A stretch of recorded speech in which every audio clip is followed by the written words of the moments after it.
अऊज़ुबिल्लाहि मिनश्शैतानिर्रजीम बिस्मिल्लाहिर्रहमानिर्रहीम रब्बि ज़िदनी इल्मा। ऐ अल्लाह मेरे इल्म में इजाफ़ा फरमा। अस्सलाम वालेकुम डियर स्टूडेंट्स, आज हम एक्टिवेशन एनर्जी को डिस्कस करेंगे। एक्टिवेशन एनर्जी को डिफाइन कैसे करते हैं। Minimum amount of energy needed to start a chemical reaction is called activation energy. यानी किसी भी केमिकल रिएक्शन को स्टार्ट करवाने की खातिर जो मिनिमम अमाउंट एनर्जी की ज़रूरत होती है उसको हम एक्टिवेशन एनर्जी का नाम देते हैं। अब आप लोगों के सामने बच्चे एक सिस्टम मौजूद है। इस सिस्टम के अंदर दो टाइप्स के रिएक्टेंट प्रेजेंट हैं। One type of reactant is called as A while other type of reactant is called as B. ये दोनों रिएक्टेंट एक स्टैंडिंग पोजीशन के अंदर पड़े हुए हैं। मतलब क्या है कि दोनों साथ साथ एक ही सिस्टम के अंदर मौजूद भी हैं, लेकिन दोनों एक दूसरे के साथ ना ही कोई केमिकल रिएक्शन कर रहे हैं और ना ही कोई प्रोडक्ट को बना रहे हैं। वजह उसकी क्या है कि इन दोनों रिएक्टेंट को रिएक्शन करवाने के लिए जितनी अमाउंट में एनर्जी रिक्वायर्ड है वो एनर्जी अवेलेबल नहीं है इस सिस्टम में। अगर हम चाहें कि इन दोनों रिएक्टेंट के दरमियान रिएक्शन हो तो डेफिनेटली हमें इसके अंदर एनर्जी प्रोवाइड करना पड़ेगी, और वो मिनिमम अमाउंट ऑफ एनर्जी जो इन दोनों रिएक्टेंट्स के दरमियान रिएक्शन करवा दे एक्टिवेशन एनर्जी कहलाएगी। यानी फर्ज कर लेते हैं कि हमने इस सिस्टम के अंदर 5 किलो कैलोरी एनर्जी प्रोवाइड की है, रिएक्शन नहीं हुआ। फिर 6 किलो कैलोरी एनर्जी प्रोवाइड की है, रिएक्शन फिर भी नहीं हुआ। 7 किलो कैलोरी एनर्जी प्रोवाइड की है, तब इनके दरमियान रिएक्शन हो गया। अब ये जो 7 किलो कैलोरी एनर्जी प्रोवाइड की गई है इसी को ही हम एक्टिवेशन एनर्जी का नाम देते हैं। This is the minimum amount of energy required to start a chemical reaction. अब इस एक्टिवेशन एनर्जी को इस सिस्टम के अंदर प्रोवाइड कैसे किया जाता है बच्चे। इसके लिए अगर हम नॉन लिविंग सिस्टम को देखें तो हीट इस्तेमाल की जाती है। यानी इस सिस्टम को हम हीट प्रोवाइड करेंगे। ये हीट एक्टिवेशन एनर्जी के तौर पर इस सिस्टम के अंदर यूटिलाइज होगी। जैसे जैसे हम हीट का लेवल बढ़ाते जाएंगे इस सिस्टम के अंदर बच्चे मॉलिक्यूल्स के दरमियान जो काइनेटिक एनर्जी होगी वो भी इंक्रीज होती जाएगी, और इसके अंदर टेम्परेचर का लेवल भी इंक्रीज होता जाएगा। और जैसे जैसे मॉलिक्यूल्स के दरमियान काइनेटिक एनर्जी में इजाफा होगा तो इनके आपस में कोलिजन के चांसेस भी इंक्रीज हो जाएंगे। और बच्चे जैसे ही ये रिएक्टेंट आपस में टकराएंगे तो इनके दरमियान रिएक्शन हो जाएगा और प्रोडक्ट की फॉर्मेशन भी हो जाएगी। तो यानी नॉन लिविंग सिस्टम के अंदर एक्टिवेशन एनर्जी को प्रोवाइड करने की खातिर हीट को आमतौर पर इस्तेमाल किया जाता है। अगर हम लिविंग सिस्टम की बात करें तो लिविंग ऑर्गन की बॉडी को बनाने वाले सेल्स और टिश्यूज में जितने भी केमिकल रिएक्शंस होते हैं उनमें एक्टिवेशन एनर्जी के तौर पर हीट को ज्यादा प्रोवाइड नहीं किया जा सकता। उसकी वजह क्या है कि सेल्स के अंदर बहुत सारी हीट सेंसिटिव प्रोटीन्स होती हैं और वो आइसोथर्मल कंडीशन के अंदर वर्क करती हैं। अगर हम ज्यादा हीट प्रोवाइड करेंगे तो बच्चे डेफिनेटली थर्मल कंडीशन जो है सेल्स में चेंज हो जाएंगी और प्रोटीन डिस्ट्रॉय हो जाएंगी। आप लोगों को पता होना चाहिए कि हमारी बॉडी के अंदर और बाकी लिविंग ऑर्गन की बॉडी के अंदर एवरेज अगर देखा जाए तो एक सेल में at one time almost 1000 chemical reactions हो रहे होते हैं। अगर इतना ज्यादा केमिकल रिएक्शंस के लिए एक्टिवेशन एनर्जी के तौर पर हीट को ही अगर इस्तेमाल कर लिया जाए तो बच्चे हीट का लेवल बहुत ज्यादा हो जाता है, थर्मल कंडीशंस बहुत ज्यादा चेंज हो जाती हैं, टेम्परेचर काफी राइज हो जाता है और फिर सेल्स के अंदर प्रोटीन्स और बाकी सब्सटेंसेस जो है ना डिस्ट्रॉय हो जाते हैं। इसी वजह से लिविंग ऑर्गन की बॉडी के अंदर सेल्स में हीट के साथ साथ एंजाइम को इस्तेमाल किया जाता है, और ये एंजाइम क्या करते हैं, ये भी रेट ऑफ रिएक्शन को इंक्रीज करते हैं। रिएक्टेंट्स के दरमियान जो कोलिजन होती है, जो टकराव होता है, उनके चांसेस को बढ़ाते हैं। अब आप देखें बच्चे कि एंजाइम भी रेट ऑफ रिएक्शन को इंक्रीज कर रहे होते हैं सेल्स में, और जो हीट होती है उसका काम भी यही रेट ऑफ रिएक्शन को ही इंक्रीज करना है। तो क्या एंजाइम हीट के सब्स्टिट्यूट हो सकते हैं? तो बच्चे इसका जवाब है नो। जो हीट है ये किसी केमिकल रिएक्शन को स्टार्ट करवाने के लिए भी जरूरी होती है और रेट ऑफ रिएक्शन को इंक्रीज करवाने की खातिर भी जरूरी होती है, जबकि जो एंजाइम होते हैं वो जस्ट रेट ऑफ रिएक्शन को इंक्रीज करते हैं, किसी केमिकल रिएक्शन को स्टार्ट करवाने वाला एंजाइम काम नहीं करते। अगर बच्चे किसी सिस्टम के अंदर दो चीजें मौजूद हों, एक ही काम कर रही हूं, तो डेफिनेटली दो चीजों की वजह से ना जो एक चीज होगी उसकी जो वैल्यू होगी वो थोड़ी सी कम हो जाएगी। यानी हीट का काम भी यही है, एंजाइम का काम भी रेट ऑफ रिएक्शन को इंक्रीज करना है। जब एंजाइम किसी सिस्टम के अंदर इन्वॉल्व हो जाएंगे तो डेफिनेटली जो हीट की रिक्वायरमेंट होगी वो कम हो जाएगी, और जब हीट की रिक्वायरमेंट कम होगी तो rate of reaction come heat के प्रोवाइड करने से हो जाता है। और बच्चे इसी वजह से हम कहते हैं कि enzyme increase the rate of reaction by decreasing the amount of energy.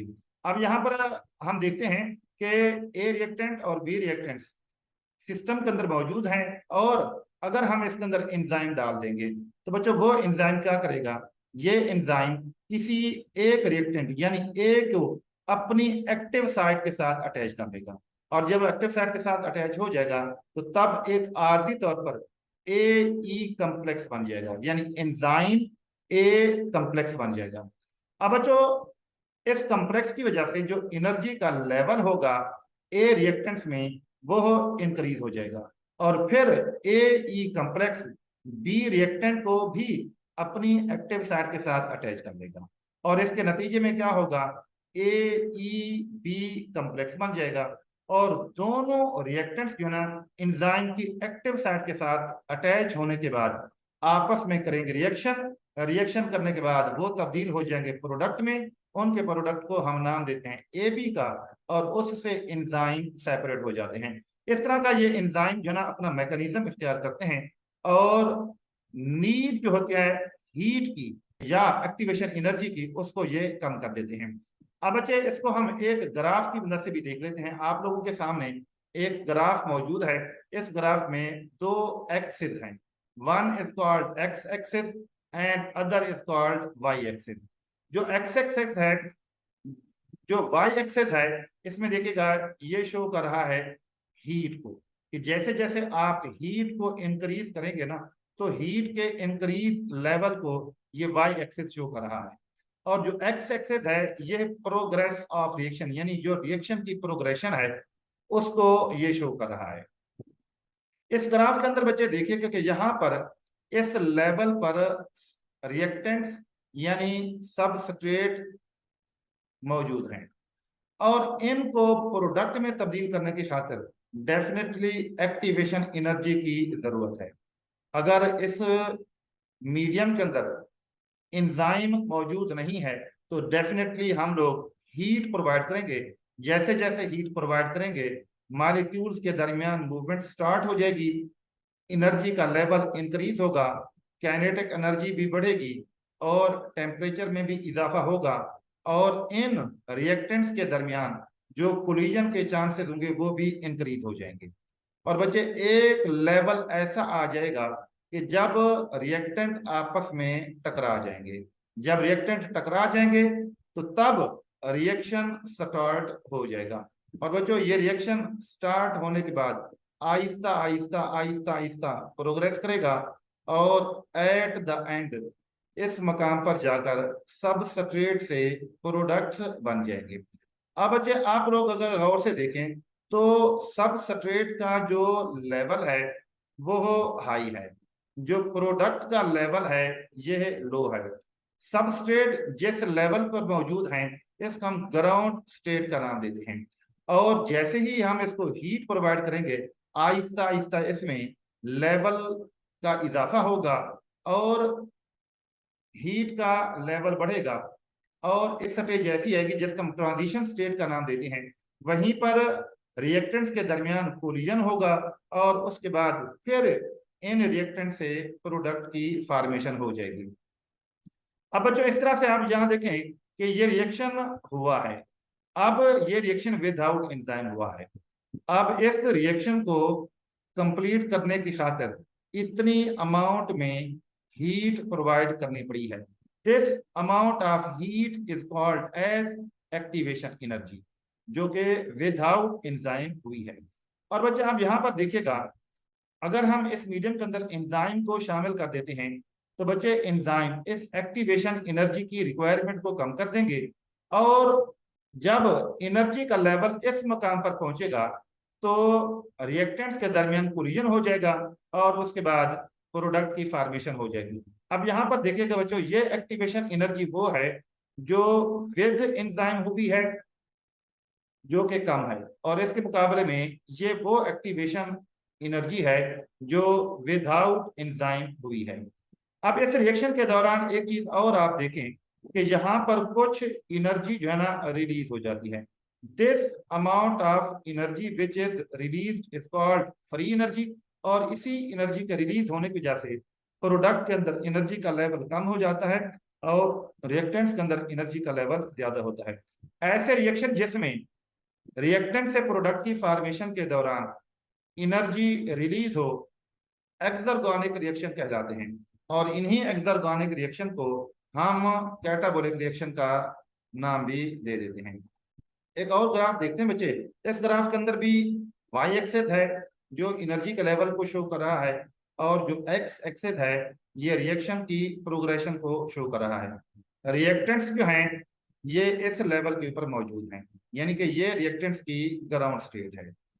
अब अगर इस मीडियम के अंदर हम लोग activation energy without enzyme heat की मदद से प्रोवाइड करते हैं तो अच्छी खासी अमाउंट में हमें हीट देना पड़ेगी, और इतनी अमाउंट में हीट देने के बाद यह दूसरी स्टेट हासिल हो जाएगी जिसको हम ट्रांजिशन स्टेट कहते हैं।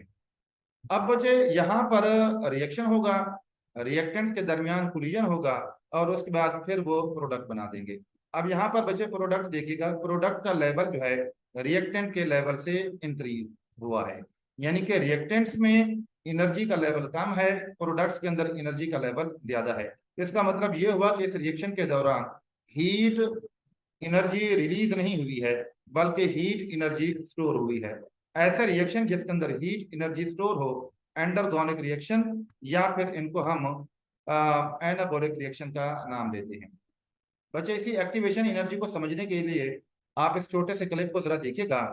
इस क्लिप में बच्चे ये दो रिएक्टेंट्स और दो प्रोडक्ट्स को at the same time show किया गया है। ये वो रिएक्टेंट हैं जब ये प्रोडक्ट में तब्दील होते हैं तो इनको जस्ट हीट देना पड़ती है। जब इनको हीट देंगे, एक्टिवेशन एनर्जी प्रोवाइड होगी, तो तब ये प्रोडक्ट में तब्दील होंगे। अब यहाँ से देखें कि ये अच्छी खासी अमाउंट में हीट प्रोवाइड करनी पड़ी है, तब जाकर ये रिएक्टेंट प्रोडक्ट में कन्वर्ट हुए हैं। और इसके मुकाबले में यहाँ पर देखिएगा कि ये रिएक्टेंट हैं और दूसरे नंबर पर ये प्रोडक्ट हैं, और यहाँ पर एंजाइम अवेलेबल है।